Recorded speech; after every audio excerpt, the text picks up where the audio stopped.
Tópico 4. A experiência do abandono. Clique no link da descrição deste vídeo ou no card que está aparecendo agora para ouvir a playlist completa. A experiência de Deus que o ser humano possui extra-fé é a experiência do abandono de Deus. A teologia do abandono nasce aos pés do crucificado, quando Jesus exclama: meu Deus, por que me abandonastes? Mateus 27:46. Essa palavra de Jesus se atualiza em cada indivíduo filho de Deus, que diante da constatação de sua finitude e limitação, se pergunta: onde está Deus? Ou melancolicamente repete as palavras do Filho de Deus: meu Deus, por que me abandonastes? Segundo Venetz, o terrível na morte de Jesus não é o seu sofrimento. O terrível da morte de Jesus é a própria morte de Jesus. Aquele que confiou completamente em Deus foi por Deus abandonado. Impossível encontrar alguém que já não tenha feito essa experiência. Até mesmo os grandes santos da igreja, como Santa Teresa de Ávila, testemunharam a aridez da alma frente à impossibilidade ou à impotência divina. Há nessa atitude uma tênue linha que separa a pessoa que se descobre filho ou órfão de Deus e aquele que, negando o próprio Deus, se coloca em seu lugar como seu único criador e aniquilador. Há, portanto, duas possibilidades: o tudo ou o nada. A terceira, o agnosticismo, não se enquadra como possibilidade, mas como fuga, como deserção, facilmente compreensível para quem se nega a buscar uma resposta frente à solicitude da vida. Fato é que até que o ser humano chegue a se decidir por uma dessas vias, ele já terá experimentado, por diversas formas, o que significa ser humanamente humano, criatura finita e consciente de sua finitude. Nota: agnosticismo, posição filosófica e epistemológica de quem nega a possibilidade de se afirmar ou negar a existência de Deus, ou deuses, por haver impossibilidade de provas definitivas ou porque o conhecimento humano é limitado. O Cântico de Isaías, no capítulo 38, nos remete à angústia de um agonizante e à perspectiva de cura. Neste cântico, anterior à formulação da ideia de ressurreição, presente no livro de 2 Macabeus, o suplicante pede a Deus que o livre da morte, pois a mansão triste dos mortos não vos louva, nem a morte poderá agradecer-vos.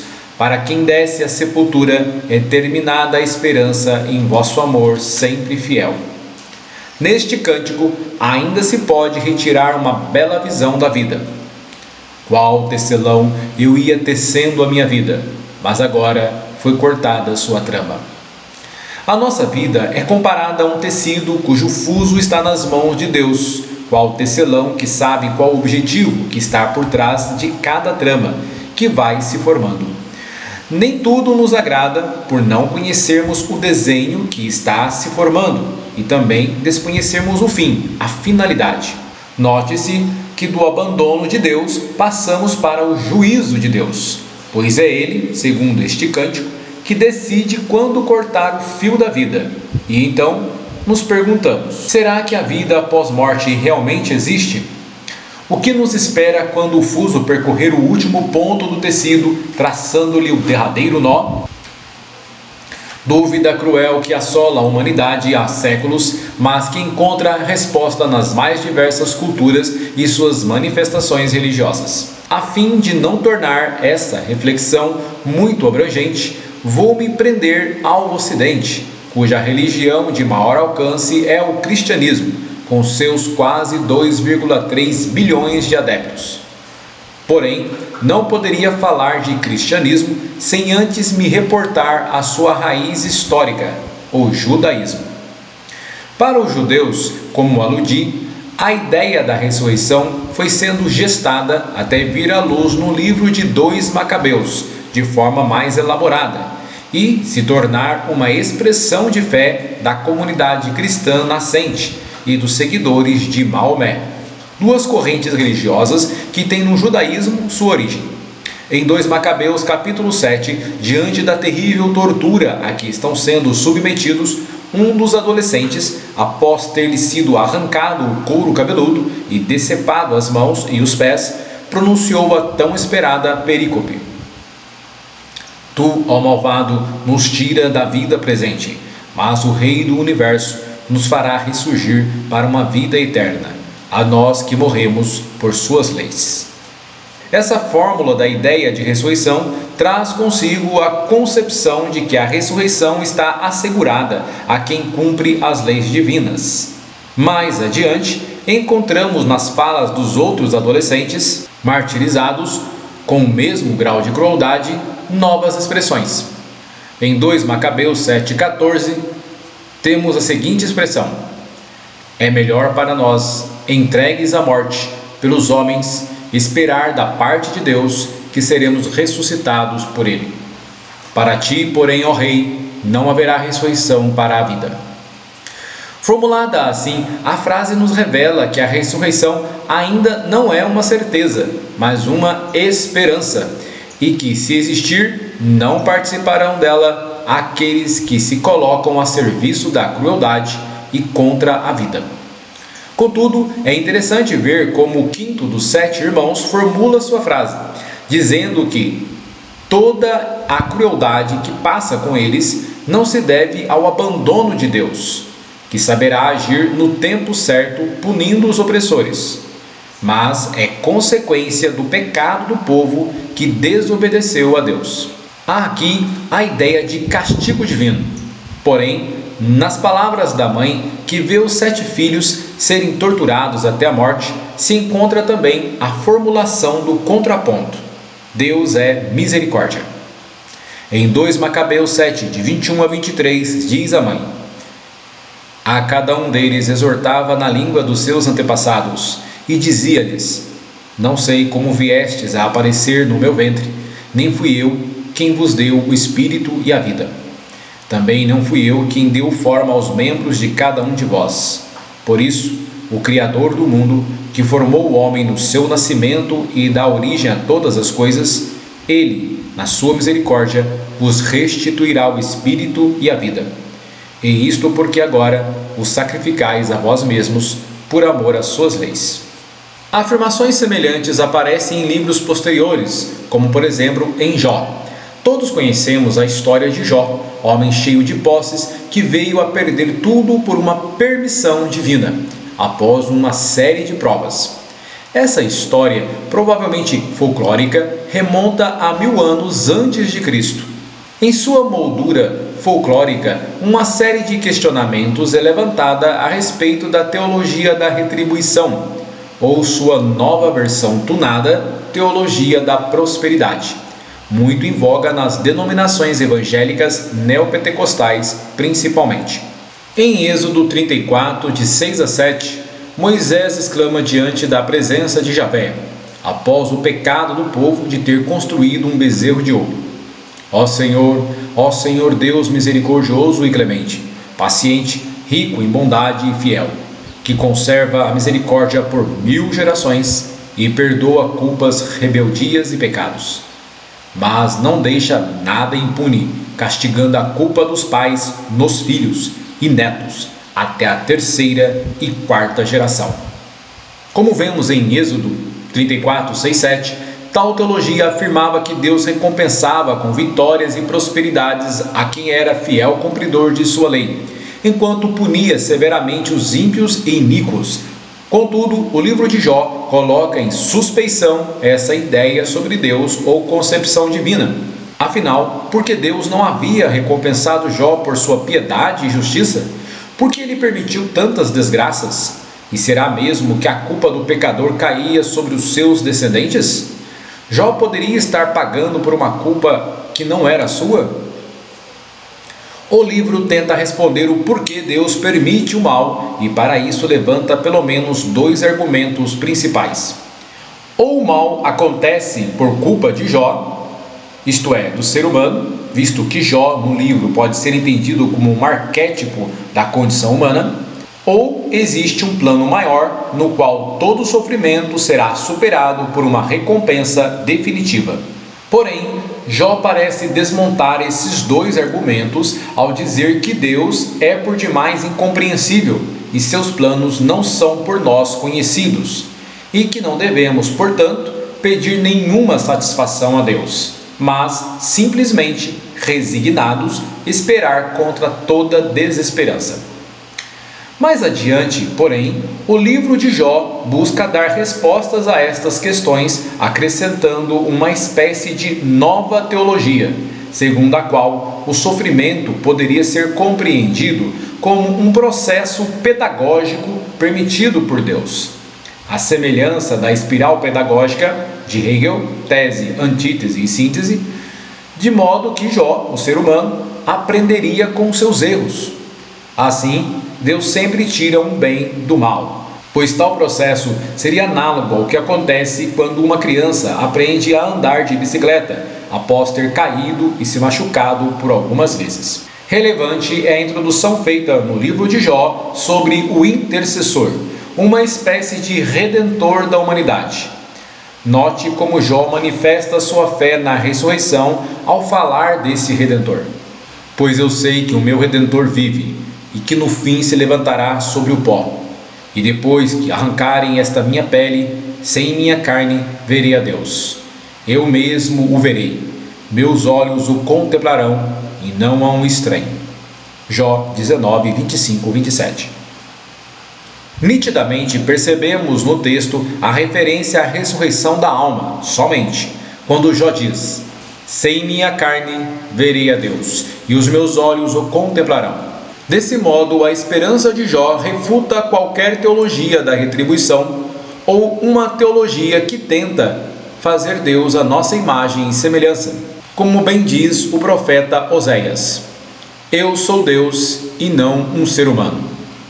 Em Jesus, tal teologia da prosperidade ou retribuição, é totalmente refutada, uma vez que Jesus é o servo sofredor que injustamente carrega uma culpa que não é sua, e muito menos de seu pai. Após a súplica, meu Deus, por que me abandonastes?, o ouvimos dizer: Pai, em tuas mãos entrego o meu espírito. Como se dissesse: eu sei em quem depositei minha confiança, minha esperança. Aliás, Jesus vai além. Quando questionado por seus discípulos sobre um homem cego de nascença, veja em João 9, de 1 a 3, sobre quem havia pecado mais, ele, o cego, ou seus pais, para que ele tivesse nascido assim, Jesus respondeu: nem ele pecou e nem seus pais, mas foi assim para que se manifestasse nele como obra de Deus. Nessa passagem, vemos nitidamente que Jesus rejeita a ideia de que a cegueira no homem é resultado direto de uma culpa pessoal ou de pecados cometidos por seus pais. Ao contrário, Jesus enfatiza que o sofrimento pode servir para propósitos maiores do reino de Deus. Em Lucas 13, de 1 a 5, Jesus adverte seus discípulos de que tragédias ou desastres não devem ser entendidos como castigo divino contra as vítimas por pecados cometidos, mas que tais acontecimentos servem para nos provocar a conversão, uma vez que nos coloca diante de nossa própria finitude. Afinal, diante da morte, somos impotentes. Nesse momento, chegaram algumas pessoas trazendo a Jesus notícias a respeito dos galileus, subversivos, que Pilatos havia matado, misturando o sangue deles com os sacrifícios que ofereciam. Então Jesus respondeu: por acaso pensais que esses galileus eram mais pecadores do que qualquer outro por terem sofrido tal coisa? Digo-vos que não. Mas se vós não vos converterdes, perecereis do mesmo modo. E aqueles 18 que morreram quando a torre de Siloé caiu sobre eles? Pensais que eram mais culpados do que qualquer outro morador de Jerusalém? Eu vos digo que não. Mas se vós não vos converterdes, perecereis do mesmo modo. E o que dizer da passagem de João 11, de 1 a 44, na qual Jesus ressuscita Lázaro, irmão de Maria e Marta, a quem Jesus tinha muita estima? Diz o texto que Lázaro estava doente e que Jesus respondeu: esta doença não leva à morte, mas é para a glória de Deus, para que o Filho de Deus seja glorificado por ela. Desse modo, a doença de Lázaro não é vista por Jesus como um castigo, mas, ao contrário, como uma oportunidade para servir a um propósito divino maior. Outra passagem muito importante para refutar a teologia da retribuição ou prosperidade se encontra em Romanos capítulo 8, versículo 19. Pois nessa passagem Paulo nos diz que a criação também espera por sua redenção, uma vez que ela também está sujeita às condições de dependência de quem a criou. Dito isso, podemos concluir que aquilo que vemos como o mal na natureza, aquilo que é vã e ilusório, é necessariamente resultado dessa dependência. A criação, embora perfeita, e viu Deus tudo quanto fizera, e eis que era tudo muito bom, ainda está em evolução, transformação, pois ainda não foi recapitulada em Cristo. Isso significa dizer que aquilo que agora vemos como imperfeito é resultado do processo de evolução de toda a criação, e não só do ser humano, pois tudo que existe caminha para um fim orientado por desígnios divinos, cujo ponto de chegada é o Cristo, o Logos divino, a razão do universo. Em Romanos 8,19 podemos ler: também a própria criação espera ser libertada da escravidão, da corrupção em vista da liberdade, que é a glória dos filhos de Deus. Com efeito, sabemos que toda a criação até o presente está gemendo como que em dores de parto, e não somente ela, mas também nós que temos as primícias do Espírito, gememos em nosso íntimo, esperando a condição filial, a redenção de nosso corpo. Caso você se interesse por saber mais sobre evolução e criacionismo, e como a teologia católica propõe uma solução para esse dilema, indico a você a leitura das obras de Teilhard de Chardin, filósofo, teólogo, paleontólogo francês e sacerdote jesuíta, que viveu de 1881 a 1955. Suas obras principais são Fenômeno Humano e Meio Divino. Em seu livro O Fenômeno Humano, Chardin faz a integração entre as teorias criacionista e evolucionista e identifica o ponto de unificação em Cristo, chamado por ele de ponto ômega. Para Chardin, o ponto ômega representa o ponto de convergência máxima da consciência e complexidade do universo. Nada nesse processo é aleatório, mas é dirigido para uma finalidade divina, que culmina em Cristo. Todas essas passagens nos mostram que a ideia de retribuição é uma visão simplista, segundo a qual a punição é consequência de um pecado e a prosperidade é uma recompensa por virtude. Em vez de entendermos assim, podemos destacar que o sofrimento pode ter propósitos divinos complexos que vão além de nossa capacidade de compreensão, mas que serve para a manifestação da glória de Deus e ou para o nosso crescimento espiritual, ou mesmo para fins que estão além de nosso entendimento. Porém, talvez para solucionar as dificuldades de entendimento a respeito daquilo que torna a doutrina da retribuição incompreensível, é que a ideia de ressurreição, somente para aqueles que praticam a justiça, pode ter encontrado respaldo nas escrituras judaicas sob influência de outras religiões com as quais os hebreus conviveram, principalmente no exílio. Aliás, é possível encontrá-la, a ideia de ressurreição meritória, ainda de forma incipiente no capítulo 26 de Isaías. Nesse capítulo, no versículo 19, o profeta alude à ressurreição dos tementes ao verdadeiro Deus, enquanto que aqueles que são senhores deste mundo, mas inimigos de Deus, não mais reviverão.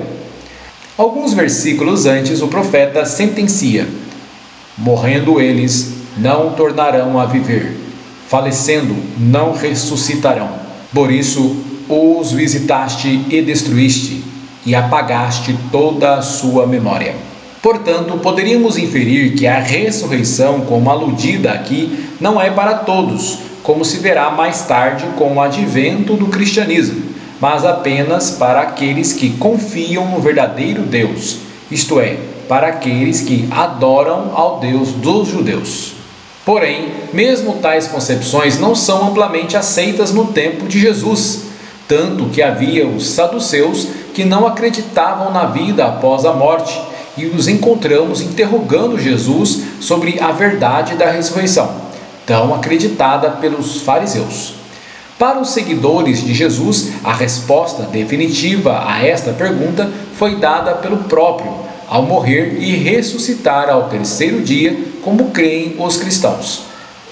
Mas a concepção de ressurreição no judaísmo sofreu uma constante evolução até o início do cristianismo. Porém, o elemento novo da concepção cristã consiste na ressurreição não só da alma, espírito, como parece ser a afirmação no livro de Jó, descrita anteriormente, mas também do corpo, embora de forma transfigurada, como se deu com Jesus. Relembremos a frase do livro de Jó: pois eu sei que meu Redentor vive e que no fim se levantará sobre o pó. E depois que arrancarem esta minha pele, sem minha carne, isto é, sem o corpo, verei a Deus. Eu mesmo o verei, meus olhos o contemplarão e não a um estranho. Porém, essa ideia será modificada com o advento do cristianismo. A crença na ressurreição da carne é uma verdade de fé presente no credo. Creio na ressurreição da carne, rezam os cristãos católicos, ortodoxos e protestantes atualmente. Isto fica mais claro ainda quando lemos o artigo 990 do Catecismo da Igreja Católica. A palavra carne designa o homem na sua condição de fraqueza e mortalidade. Ressurreição da carne significa que, depois da morte, não haverá somente a vida da alma imortal, mas também os nossos corpos mortais retomarão a vida. Sabemos que para os gregos a forma corporal permanecia depois da morte, sendo possível visualizá-la, mas não tocá-la. Era um simulacro, símbolo ou duplo, ou ainda fantasma. Porém, para o cristianismo, há certa materialização do corpo.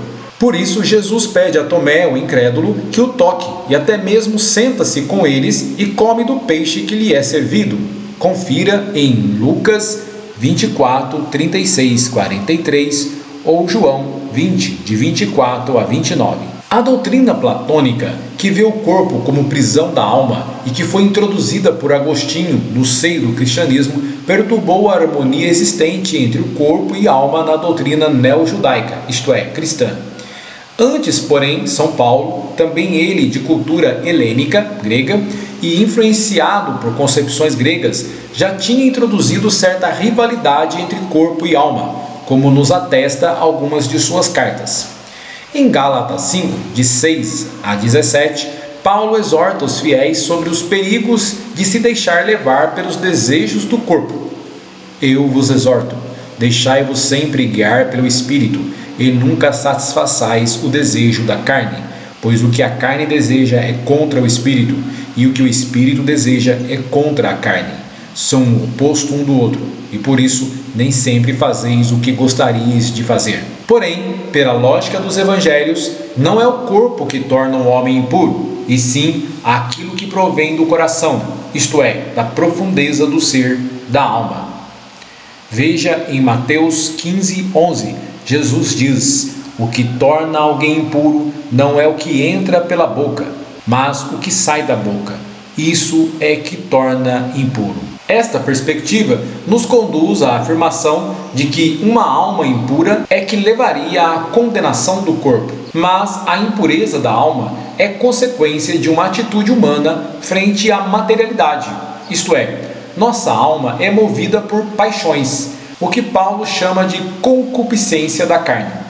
Portanto, mais uma vez, é a dialética, esse movimento de tese e antítese entre o que representa a contingência e a transcendência, que melhor responde a essa interação corpo-alma. O elemento mais importante deste movimento é a liberdade humana, diante da qual até mesmo Deus se sentiria, entre aspas, impotente. Contudo, apesar de suas concepções dualistas, é Paulo quem nos esclarece muito sobre a doutrina da ressurreição. Leia abaixo como o apóstolo a descreve no capítulo 15, versículos de 35 a 44 da primeira carta aos Coríntios. Mas dirá alguém: em que forma é que os mortos vão ressuscitar? Com qual corpo voltam? Insensato! Aquilo que semeias morre primeiro, e só depois é vivificado. E o que semeias não é a planta já desenvolvida, como será mais tarde, mas um simples grão, digamos, de trigo ou de qualquer outro cereal. E, de acordo com sua vontade, Deus dá um corpo a esse grão, como dá a cada uma das sementes o seu corpo particular. Nem toda a carne é a mesma. Uma é a carne dos humanos, outra a dos animais, outra a das aves, outra a dos peixes. Há corpos celestes e corpos terrestres. Um é o brilho dos celestes, outro o brilho dos terrestres. Um é o brilho do sol, outro o brilho da lua, e outro o brilho das estrelas. E até de uma estrela para outra há diferença de brilho. Coisa semelhante acontece com a ressurreição dos mortos. Semeado corruptível, o corpo ressuscita incorruptível. Semeado na humilhação, ressuscita na glória. Semeado na fraqueza total, ressuscita no maior dinamismo. Semeia-se um corpo só com vida natural, ressuscita um corpo espiritual. Podemos ver que em Paulo é possível, apesar dos ataques à carne, por ser causa de paixões inconstantes, perceber que o corpo assumirá uma forma incorruptível, talvez a semelhança do corpo glorioso de Jesus, que, embora difícil de reconhecer, permaneça com uma identidade, com uma memória e com uma forma.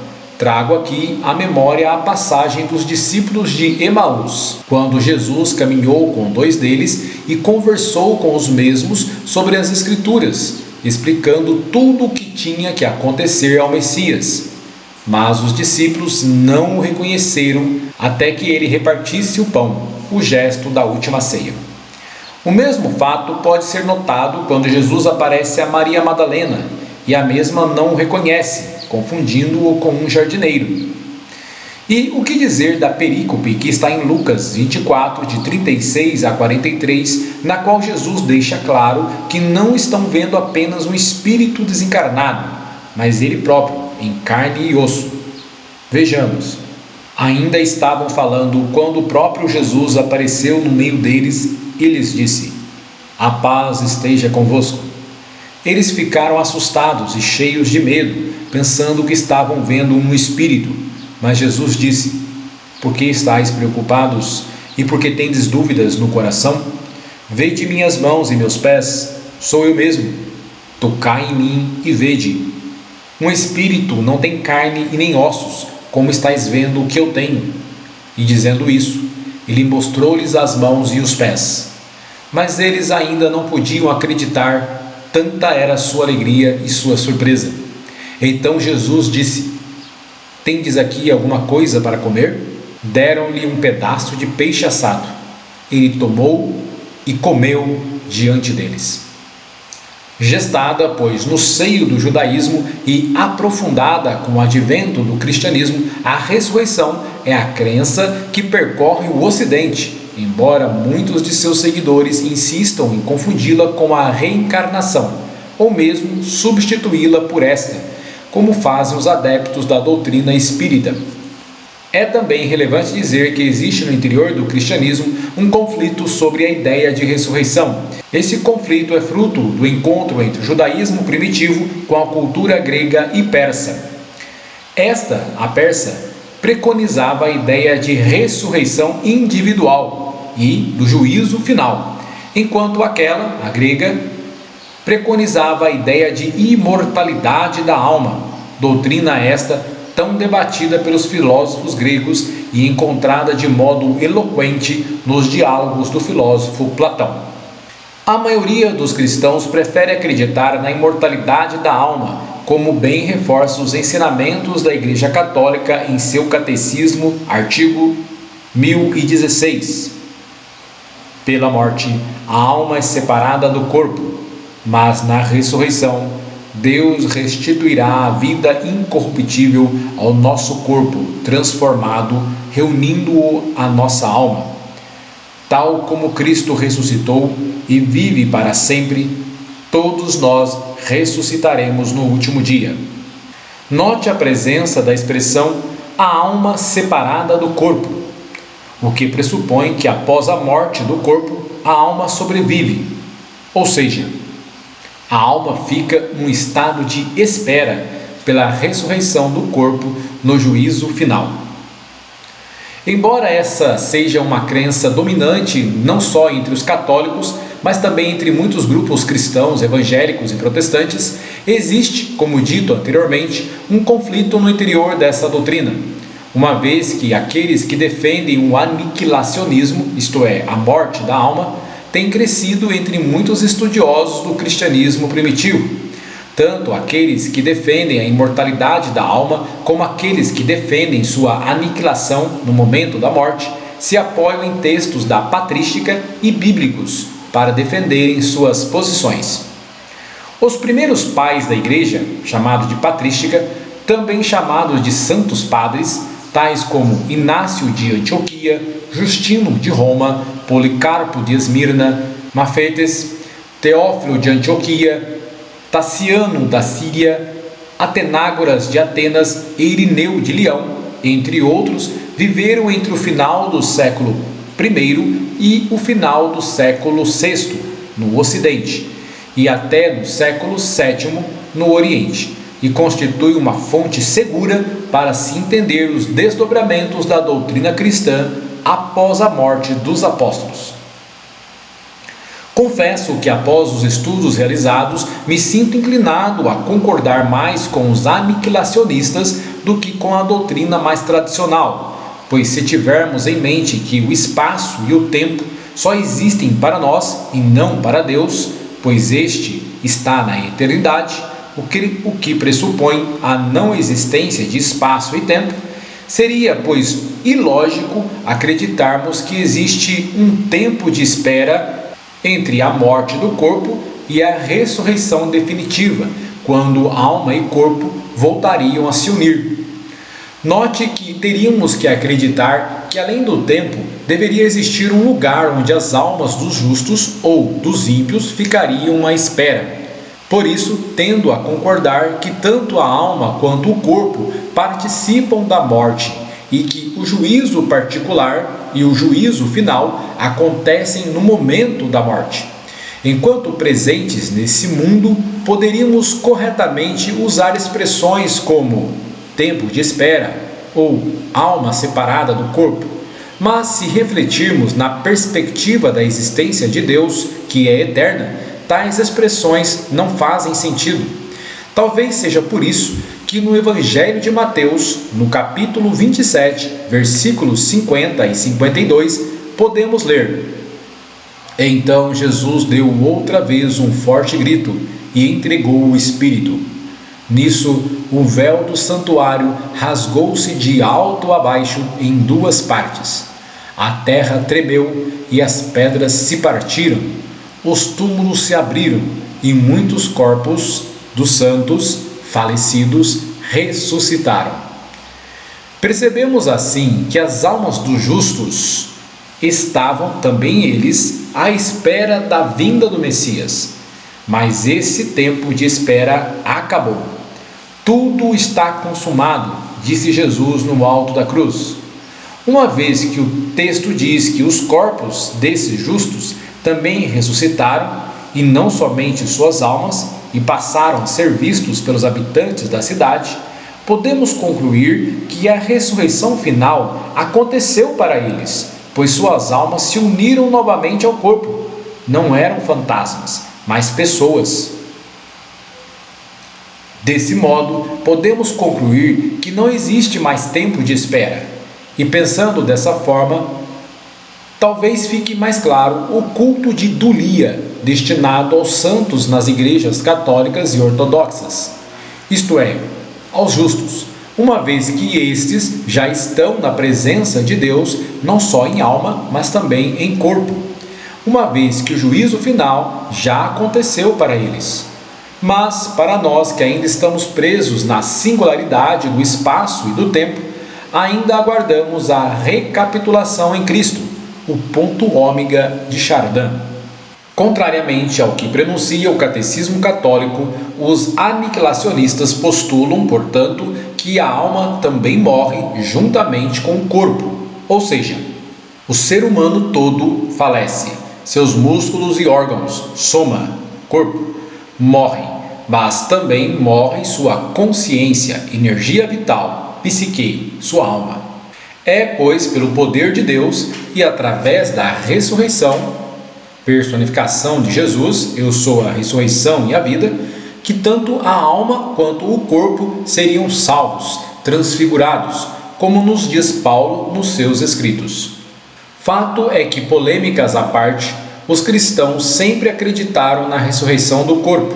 Por isso, durante muito tempo, a Igreja Católica, mais antiga representante da cristandade, levando essa doutrina às últimas consequências, pedia os corpos dos que não tinham condições para serem sepultados, ou seja, não eram nobres nem clérigos, e os enterravam em suas criptas ou fossas das capelas e catedrais, bem como proibia que qualquer cristão fosse cremado, pois se esperava que na ressurreição a alma voltasse a dar forma ao corpo que ressurgiria glorioso. Leia, por exemplo, o artigo 1017 do Catecismo. Nós cremos na verdadeira ressurreição desta carne que possuímos agora. No entanto, semeia-se no túmulo um corpo corruptível e ressuscita um corpo incorruptível, um corpo espiritual. Conforme 1 Coríntios 15, 44.